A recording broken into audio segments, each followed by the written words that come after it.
tal? ¿Cómo estás? Bueno, pues sí, me llamo Ricardo Mancilla, soy cofundador de Syncs. Syncs es nuestro último eslogan. Dice que somos una empresa que resolvemos problemas lo más críticos posibles de la industria usando inteligencia artificial, machine learning, o sea, ¿no? Métodos de aprendizaje de distintos niveles. Y pues bueno, me invitaron a dar una plática, gracias por venir, pero la idea principal es que, o sea, la plática se llama Machine Learning en producción, porque sí hay una gran diferencia entre lo que pasa en un laboratorio de Machine Learning y lo que pasa pues, en el mundo real, ¿no? O sea, cómo llevamos un modelo de Machine Learning a un sistema de producción, pues es algo que realmente no está tan claro. Hay libros y libros y pláticas en internet, pero, o sea, en mi humilde experiencia, pues la verdad es que eso uno solo lo aprende, pues con oficio, ¿no? Entonces, pues si les puede servir un poquito lo que le vengo a platicar, pues ojalá. Entonces, pues rápidamente, digo, los que estén familiarizados con este tipo de procesos, o sea, que significa los que trabajan en algún ambiente de algún equipo de data science, pues ya saben lo que es un data workflow, pero para los que no, básicamente un data workflow está formado, integrado por varios stages, o sea, varias etapas, ¿no? Y se refiere a la implementación de un sistema de aprendizaje que se supone que accede a unos datos y que deviene en un sistema ya andando, que puede ser un servicio web, puede ser una app de un celular o puede ser básicamente pues, un sistema de reporting que manda PDF por email, ¿no? Cualquiera de esas cosas. Pero básicamente es software que tiene determinada información, conocimiento codificado, ¿no? Para desarrollar un software de ese tipo, pues hay que seguir estas etapas, ¿no? O sea, con accesibilidad de datos nos referimos a cómo accedemos a los datos, obviamente, ¿no? Que parece trivial, pero ahora les voy a platicar un poco de eso. Distribución y preparación es como, ya que tenemos los datos, los mandamos a los lugares del equipo correcto y los preparamos para análisis. Preprocesamiento de datos, pues básicamente tiene dos etapas principales, ETL, que básicamente es extracción, transformación y carga, ¿no? Y extraction, transformation and load. Y FE se refiere a feature engineering, ¿no? Ahora vamos a hablar un poco de eso. Pero básicamente es preprocesar los datos una vez que ya están un poquito limpios así, cómo los acomodamos para que nuestro modelo aprenda mejor. Y aprendizaje obviamente se refiere a la implementación del modelo de inteligencia artificial. Y desarrollo es cómo usamos ese modelo una vez hecho, lo ponemos en una app, en el ambiente que sea, y finalmente cómo hacemos un deploy de esa app ya a un sistema de producción que va a usar el cliente final, ¿no? A eso se refiere un data workflow. Desde la accesibilidad de datos hasta el deployment pasan un montón de cosas y hay un montón de problemas por el medio y básicamente pues a eso es por lo que estoy aquí, para hablar un poco de eso. Entonces, accesibilidad de datos. Pues sí, hay muchos memes, pero básicamente los memes me recuerdan el mensaje, ¿no? O sea, y pues, alivianan un poco la cosa. Entonces, ¿por qué ese meme? Porque cuando uno le pide a un cliente, primero cuando un cliente va a ver un equipo de data science y le dice, oye, a ver, necesito que me resuelvas un problema, tengo datos y quiero responder algunas preguntas o quiero eficientizar determinado proceso, pues ellos ya suponen que hay determinado valor intrínseco en esos datos. Entonces, cuando uno le dice, ok, dame estos datos, dame de esta base de datos, esta otra, etcétera, etcétera, pues a veces es un poco complicado porque sí, como te están dando valor, creen que literal te están regalando dinero. Hay muchos que creen que incluso vas a usar esos datos, cosa que no es errónea, hay gente que lo hace, hay gente que usa datos de un cliente para resolver problemas de otro, crea bases de conocimiento ya a nivel global en una industria, ¿no? Entonces, que te den los datos con el formato que quieres, los datos que quieres para resolver el problema y así, o sea, pues no es algo trivial, ¿no? Entonces, pues básicamente, eso es lo más complicado, digamos, de tener acceso a los datos, ¿sí? Distribución y preparación de datos. Pues ya que tenemos los datos en nuestro equipo, pues todo el mundo está emocionado, ¿no? Todo el mundo dice, órale, pues tenemos un montón de datos, vamos a hacer maravillas con los datos, ¿no? Entonces, los equipos están integrados obviamente por distintos profesionales, hay ingenieros, hay data scientists, hay expertos, incluso hay advisors, que son personas que solo están ahí viendo y diciendo, cool, pues me parece bien lo que están haciendo, no hacen otra cosa que solo mirar y cool, ¿no? Pero bueno, distribución se refiere a eso, a acomodar los datos en los distintos lugares de nuestro equipo, ¿no? Abstracto, y preparación se refiere un poco a ponerlos en alguna infraestructura que sirva para acceder a la siguiente etapa, ¿no? Y se refiere a preprocesamiento de datos. Preprocesamiento de datos tiene dos etapas principales, como le dije, que un poco es como manipular los datos, limpiar los datos es un tema tremendo. Y se refiere, o sea, en esa etapa básicamente los datos muchas veces no tienen estructura. ¿A qué me refiero con que no tiene estructura? Que puede ser lo mismo texto, puede ser una base de datos tabular, con edades o con productos y precios de cosas, pero a veces literalmente es un JSON que tiene logs de comportamiento del celular, de una app de celular de una persona, ¿no? Entonces, pues, no tiene ningún tipo de estructura. Y hay una parte importante, que es la de Feature Engineering. Feature Engineering es una de las partes más artesanales del Data Workflow. Se supone que aquí sí me voy a detener un poco, porque existe la idea de que cuando uno hace estas cosas, eventualmente, o sea, es puro software y pura automatización y el ser humano se puede salir del asunto. Básicamente, una de las intenciones de esta plática, para mí al menos, es transmitirle de que, desde mi punto de vista, falta muchísimo para que se pueda hacer data science, machine learning, AI, sin intervención de un humano, sin intervención de la intuición de un analista de datos, sin la intuición de un data scientist. ¿Por qué? Porque pues, los datos básicamente son pues, registros de información que no dicen nada, a no ser que uno le dé sentido. Y entonces en todo ese océano de datos, muchas veces ese sentido no es trivial y entonces, pues sí, hace falta un cerebro que es algo mucho más poderoso, o por lo menos está mejor implementado que la tecnología que hemos podido crear hasta ahora. Entonces, ¿a qué se refiere Feature Engineering? Es el proceso de transportar la intuición de un data scientist en la creación de determinados transformadores de los datos que los pongan bonitos para aprender mejor de ellos. Literal, es eso, ¿no? Si uno tiene datos de distintos tipos, Feature Engineering se puede referir al hecho de, a ver, fíjate en la edad y fíjate en cuánto gasta mensualmente y fíjate en cuántos followers tiene en Facebook, suma esas tres cosas, divídela entre quién sabe qué, y eso es un feature bueno. Entonces, un feature es una transformación de los datos raw, y el Feature Engineering se refiere al proceso mediante el cual un data scientist aterriza toda la intuición que ha podido tener de los datos, explorándolos, etcétera, en determinadas transformaciones muy específicas que permitan hacer modelos de aprendizaje. Eso es Feature Engineering, ¿no? Y luego viene el aprendizaje, ¿no? ¿Por qué pongo aprendizaje? Pues el aprendizaje literal, todos los modelos de Machine Learning no son más que una secuencia de transformaciones matemáticas que por sí mismas no tienen inteligencia de ningún tipo. O sea, no hay inteligencia real. O sea, básicamente es inteligencia bien implementada, bien capturada, bien traducida a un algoritmo. No es más nada que eso. Entonces, la cosa no empieza en la modelación, la cosa no empieza en agarrar un modelo y básicamente correrlo sobre nuestra base de datos y decir, oye, apréndete que esto es un 0 y esto es un 1, y eventualmente vas a poder decir si algo nuevo que llega es un 0 o un 1. O sea, no se refiere a eso.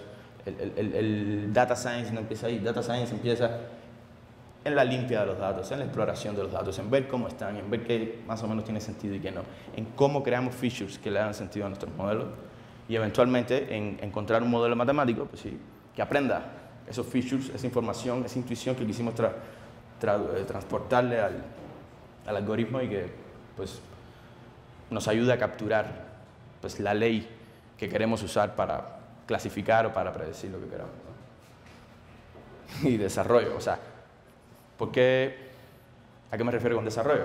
A que cuando uno tiene un modelo básicamente es un pedazo de software que hace clasificación, predicción, determinadas cosas, puede agarrar una foto y decir, ok, en esta foto hay un perro y un hombre, o puede agarrar un perfil de Facebook y decir, ok, esto me parece un buen influencer para vender tenis Nikes, pero realmente, ¿cómo agarramos tecnología que uno le pase una foto, que uno le pase una URL de Facebook y dice determinadas cosas y lo convertimos en una aplicación que pueda ser usada en el mundo real? Ahí hay un proceso de software engineering y hay un proceso de diseño, arquitectura, implementación, etc., ¿no? Y finalmente, cuando tenemos un app, pues lo que viene después es el deployment de esa app ya en producción. pues yo supongo que hay muchos ingenieros de software, pues básicamente cuando ponemos un modelo de Machine Learning en producción, sucede algo bastante curioso y bastante complicado, y es que además de los bugs que usualmente tiene el software, pues están los bugs adicionales que tienen los modelos, ¿no? O sea, no solo están los bugs de, supongamos que hicimos una API, no solo que la API no funcione porque le pasamos un parámetro que no entendió, un parámetro nulo o lo que sea, sino que además pues, le pasamos un parámetro que se veía bien, pero el modelo no lo entendió porque no se lo ha aprendido previamente. Entonces, por eso es complicado poder poner modelos de Machine Learning en producción, porque básicamente uno tiene que aprender, uno tiene que solucionar los problemas de software debugging usual y además los problemas de data science debugging, que no es data science debugging, es básicamente pues, fine tuning de los modelos de aprendizaje. Ok, bueno, para esto, para corregir toda esta serie de problemas que pueden surgir naturalmente en el proceso de implementación, pues a mí me gustaría hacer una especie de hincapié en los puntos de vista que hay a la hora de desarrollar proyectos de Machine Learning con foco a ponerlos en producción, ¿no? ¿Qué pasa en el laboratorio? O sea, cuando uno diseña algo en el laboratorio, básicamente, pues, eventualmente el cliente te da los datos y tú dices, bueno, ok, yo con estos datos tengo que responder a aquella pregunta, ¿verdad? O sea, tengo que llegar desde aquí hasta allá.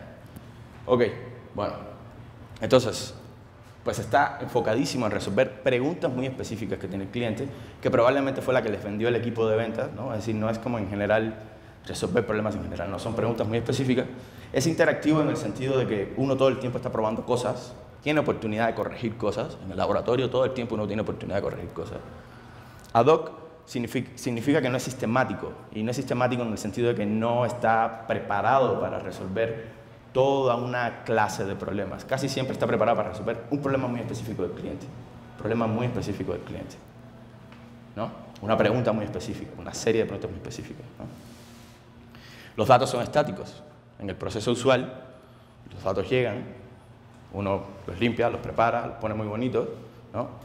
Los agarra, implementa el modelo y dice, pues aquí te va, ¿no? O sea, de hecho, si los datos incluso son temporales, uno se para en el tiempo y uno simula el transcurso del tiempo, ¿no? O sea, si uno quiere hacer predicciones futuras, por ejemplo, y no tienes datos que tienen, dependencia temporal, pues uno se para en un punto del tiempo y piensa en eso como el futuro. Entonces empieza a aprender desde el pasado y dice, pues yo desde aquí voy a predecir esto. O sea, yo desde aquí voy a predecir esto, ¿no? Y el tiempo va para acá. Pero todo esto es algo muy estático, algo que yo recibí y empecé a entrenar en un laboratorio de Data Science, donde se crean los modelos. Básicamente nunca, es muy raro, uno desarrolla modelos que se vayan reentrenando con los datos nuevos que están llegando, si eso no pasa, ¿no? Incluso cuando uno entrena, hay toda una gama de algoritmos de Machine Learning que se llaman algoritmos de online learning, y se refieren a eso, a datos nuevos que están llegando constantemente y son capaces de aprender, ¿no? Reconfigurarse un poquito. Estoy hablando muy a la ligera, pero bueno, esa es la idea. Incluso cuando uno hace eso de nuevo, uno sigue esta metodología de recrear el paso del tiempo, ¿no? O sea, entonces los datos son estáticos desde ese punto de vista, ¿sí? Y está orientado a desarrollo ágil. ¿A qué me refiero orientado a desarrollo ágil? A que pues, uno quiere hacer un modelo para responder eso. Uno no está preocupado si después los datos cambian o si quieren agregar features nuevos, o si el cliente quiere responder otra pregunta. Ah, no, este modelo lo voy a hacer para el día de mañana poder usarlo en... No, eso no funciona así. En un laboratorio de Data Science eso nunca pasa, ¿sí? Y el resultado casi siempre es mostrar un reporte o lo escribimos en una base de datos, hacemos un par de gráficas, se le enseñamos al cliente y le decimos, bueno, pues aquí está nuestro modelo y si lo convences, tratas de convencerlo de que sí funciona bien, de que se aprendió, de que sí es capaz de predecir o responder la pregunta, ¿no? ¿Qué pasa con el Machine Learning en producción? ¿No? Está enfocado en métricas. Cuando uno agarra ya y lo pone dentro de un app y hace el deploy, está enfocado en métricas en el sentido de que básicamente un cliente incluso a veces tiene sus propios KPIs y dice, no, pues yo quiero reducir mi costo de adquisición de cliente. ¿Qué significa eso? Que si yo sigo gastando lo mismo en adquirir clientes, pues tu modelo no funciona. Y tú dices, pues, mi modelo sí funciona. O sea, sí, ve la accuracy de mi modelo. Y dices, no, a mí eso no me interesa, yo sigo gastando muchísimo. Y ese es mi punto. Yo te contraté, ¿no? Entonces, si se fijan, es algo que está súper distinto a, básicamente, diseñar un modelo que aprenda a reconocer cuando un cliente va a ser valioso o no, ¿no? Cumplir con un KPI, cumplir con una métrica, ¿no? Entonces, es automático en el sentido de cuando uno desarrolla el modelo y uno lo pone en producción, uno nunca puede interactuar con él. Ya lo que está en producción, está en producción. O sea, ¿sí saben lo que es más hot swapping? ¿Saben lo que es hot swapping? Hot swapping es la capacidad de subir código, poner código, software, en producción sin tumbar el sistema, hacerlo. ¿Sí? O sea, viene del hardware, ¿no? O sea, de que uno podía poner y quitar piezas sin desconectar y teniendo la máquina viva. Bueno, pues hay sistemas de software como Erlang, por ejemplo. Está basado en una cosa que se llama OTP. OTP es capaz, uno puede hacer como push de código y sin tumbar el sistema. El sistema básicamente mete el código y sigue funcionando, ¿no? Eso no existe en Machine Learning. O sea, el hot swapping de un modelo de Machine Learning, no hay metodología y no hay capacidad de hacer eso, ¿no? Hasta el momento, ojalá, pronto sí. O sea, sí, pero pues es como una especie de hacking del asunto. O sea, no hay como un proceso formal. ¿Sí? Y si es sistemático en el sentido de que se supone que ya tenemos bien sistematizado el proceso de la ingesta de las transformaciones y del output del modelo, ¿no? Los datos son variables. Suponemos que si hicimos un modelo hoy para resolver el problema que tiene el cliente este mes, el mes próximo el cliente lanza una campaña en otro país y empiezan a llegar datos de otro país donde, suponiendo que estamos prediciendo ventas, pues en ese lugar hay crisis económica por determinado tipo, no sé, pues porque son vecinos de Venezuela y hay muchos migrantes o lo que sea. Pues ¿qué pasó? Se está llegando a una población totalmente distinta. El modelo simplemente está demasiado confundido como para saber, ¿no? Entonces, a eso me refiero con los datos variables. Los datos variables literal pueden hacer que el modelo sea peor que aleatorio, ¿no? Entonces, esa es la diferencia de tener algo en producción. Hay que estar reentrenando todo el tiempo, a eso me refiero. Y bueno, está orientado a sustentabilidad y confiabilidad básicamente porque los ingenieros que se dedican a agarrar, casi siempre estoy generalizando mucho, pero bueno, son los problemas más frecuentes. Cuando uno agarra un modelo, lo sube a una app y lo pone y hace un deploy de eso y lo pone en producción, pues lo que pasa casi siempre es que uno está pensando en que escale y en que sea resiliente y confiable, nunca se caiga, siempre pueda responder, etcétera, no que sea el mejor modelo posible, ¿no? O sea, no está preocupándose porque tenga buena accuracy, está preocupado, o sea, el DevOps casi siempre está preocupado porque pues, no se caiga. Entonces, básicamente el resultado es un sistema en producción que, pues básicamente está ahí, fijo, sin ningún tipo de interacción y hace su magia, la magia que fuimos capaces de transmitirle, pero no tenemos manera de interactuar con él, ¿no? Grandes diferencias, o sea, súper diferencias. Entonces, vámonos a los equipos. Si hay un gap en la visión, en el paradigma de desarrollar data science en un laboratorio a producción, pues el gap en los equipos es brutal. Perdón. Pero sabes que sufro eso todo el tiempo. Y es un tema de cultura, literal. O sea, los equipos de análisis y modelación están integrados por científicos, matemáticos, estadistas, actuarios, neurocientíficos, hay biólogos, hay no sé qué. Muchas veces pues, se han usado MATLAB, R, pero no están preocupados por poner un sistema en producción, ¿no? No tienen ningún hábito de documentar. Si documentan algo, casi siempre lo que documentan básicamente es la metodología de la teoría del desarrollo del modelo, no como el código, que hace el código, más bien es qué hace el modelo, ¿no? Esa es como la práctica usual. De nuevo, estoy generalizando mucho, pero esto es un problema. Y obviamente tienen conocimiento limitado de tecnologías muy específicas para poner cosas en producción, como básicamente son las tecnologías que se usan para hacer el deployment del modelo. Y del otro lado, tenemos a gente como yo, entusiastas, ingenieros, que de repente están en un lugar y les dan un modelo y le dicen, órale, pues te toca. Y es como, pues ok, hago lo mejor que puedo, pero muchas veces no es suficiente, ¿no? Con el tiempo uno desarrolla oficio, intuición y es capaz de hacerlo un poquito mejor y eventualmente pues, se vuelve un profesional. Pero eso, realmente cómo poner estos modelos en producción es algo que desde mi punto de vista no enseña a nadie, ¿no? O sea, no enseña a nadie. Nadie está educado para hacer eso. Ok, entonces, desde que uno tiene los datos, los explora, los preprocesa, hace su modelo de aprendizaje, lo meten dentro de una app y hacen el deploy, pues básicamente esos son el tipo de perfiles que interactúan. Pues, como le digo, siempre hay una especie de PM, un experto en el tema, un advisor, que asesora en la exploración y a veces en el preprocesamiento, pero a partir de ahí se deslinda del asunto. Los data scientists básicamente exploran, siguiendo la guía del experto o el advisor, se encarga del preprocesamiento, de la modelación. Este preprocesamiento a veces está asistido, necesita infraestructura, entonces está asistido por un DevOps, usualmente, ¿no? Los data scientists básicamente hacen la modelación aislados, muchas veces completamente del resto del equipo, sin ningún tipo de awareness de qué tipo de tecnología, qué prácticas de software se están usando. Pues el desarrollo, a veces los data scientists son parte de, pero casi siempre son espectadores. Está liderado por un software developer que tiene que contar con el DevOps, porque básicamente tiene que usar la plataforma que este cuate de aquí abajo desarrolló. Y básicamente el deployment, que fíjense que son estos cuates que le dan el front, la cara al cliente, pues ni los data scientists ni los expertos muchas veces se encargan de eso. Solo si de plano el modelo lo está haciendo muy mal, si es como, oye, a ver, pues habla con tu científico de datos y a ver, ¿no? Pero o el DevOps, básicamente el proceso va así, el cliente se queja aquí abajo, el DevOps dice, bueno, ahorita vamos a hablar de eso. Creo que esa es la próxima diapositiva. Ah, no, esta es nuestra plataforma. Así es como hemos intentado resolver un poco nuestros problemas en Syncs, de cómo cerramos el gap entre el equipo de Data Science y el equipo de Ingeniería. Aquí básicamente tenemos al equipo de Data Science, aquí tenemos nuestra infraestructura de tecnología, implementamos determinadas prácticas de desarrollo de software. Cada uno de estos checkpoints aquí son como outputs de los procesos de exploración, feature engineering y modelación. Y estas cosas que se guardan en estos checkpoints son las que usamos para validar un poco que lo que estamos haciendo tiene sentido, ¿no? Básicamente tenemos algunos clusters por aquí, file system donde escribimos. Aquí arriba tenemos una plataforma de visualización que usa para la exploración, ¿no? Pero si se fijan, de este lado está nuestro equipo de desarrollo y DevOps, y básicamente aquí están nuestros data scientists, ¿no? Entonces hacemos que básicamente tecnología se encargue de brindar la comunicación entre los dos equipos, ¿no? No porque no nos guste, que de hecho se vean muy bien, pero el problema es que a veces la comunicación es complicada. Entonces hay que tener buenas prácticas, ¿no? Entonces, ahora sí, en producción, ¿qué pasa? Si el cliente...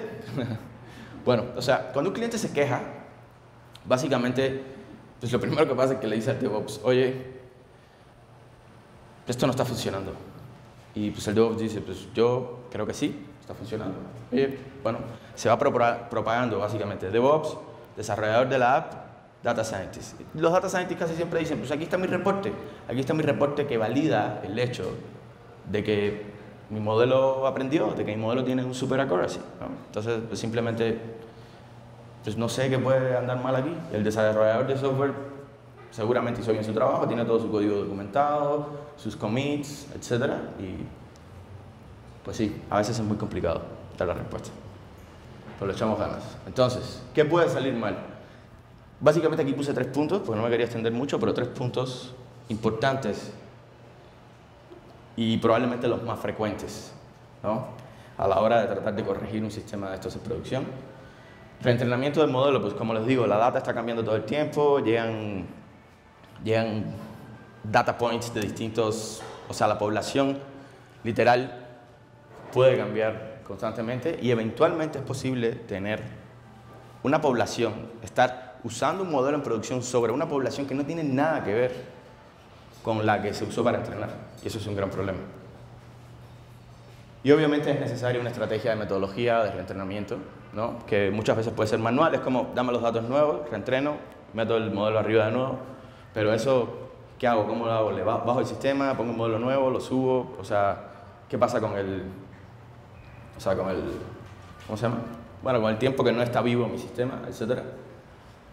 Tenemos una forma automática de hacerlo, tenemos una forma de que los modelos aprendan los datos nuevos que están llegando y sean capaces de mantenerse vivos y alertas de qué es lo que está pasando, ¿no? Podríamos implementar un git push, pero bueno, no sé, son preguntas, ¿no? Pero sí, esto es un gran tema, o sea, reentrenar los modelos y subir el versionamiento de los modelos nuevos es uno de los grandes problemas que hay. Con estandarización de preprocesamiento de datos me refiero a que muchas veces los datos son JSONs que están en un S3, una tabla SQL que nos exponen, gigas y gigas de archivos Excel que nos dan en USB, y a veces todos juntos. Entonces, pues, ¿cómo conectar esas cosas? Es un problema, pasa por muchas manos, distintos data scientists, distintos analistas que limpian, visualizan, transforman, código por aquí, código por allá, es muy complicado darle sentido a todo eso. Entonces, desde el principio, justo toda esa parte artesanal, toda esa parte tan volátil, crítica y caótica, pues, o sea, organizarla en una secuencia de pasos bien estructurados es mucho más importante incluso que en los equipos de desarrollo de software. O sea, los equipos de desarrollo de software no tienen absolutamente nada de qué preocuparse. Esto sí es un problema. Se lo digo así porque he visto los dos escenarios, ¿no? Y entonces, pues eso. Si eso no está bien estandarizado y uno agarra ese código más o menos como viene y lo sube a producción y de repente las transformaciones, una transformación que esté mal, pues el modelo ya no funciona, ¿no?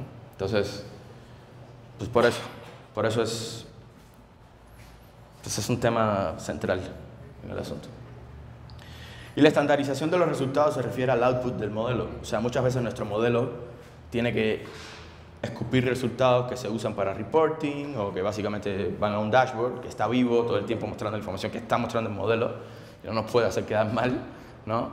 Y a veces se está clasificando cosas en tiempo real, decisiones complicadísimas, decisiones como que si se presta dinero o no se presta dinero, decisiones de, pues ahí dice por ahí que pues, dentro de muy poco van a ser decisiones de si alguien es culpable de un asesinato o no, ¿no? Pues, o sea, antes de empezar a hacer esas cosas me preocuparía un poco por esto, porque la sensibilidad de este tipo de modelos obviamente es cero, o sea, básicamente es una máquina que toma decisiones programadas, ¿no? O sea, o no, a lo mejor eventualmente sí tienen awareness, ¿no? Y pues sí, esto es un mito, pero yo creo que si creen en ese mito, pues sigan echando ganas. Gracias.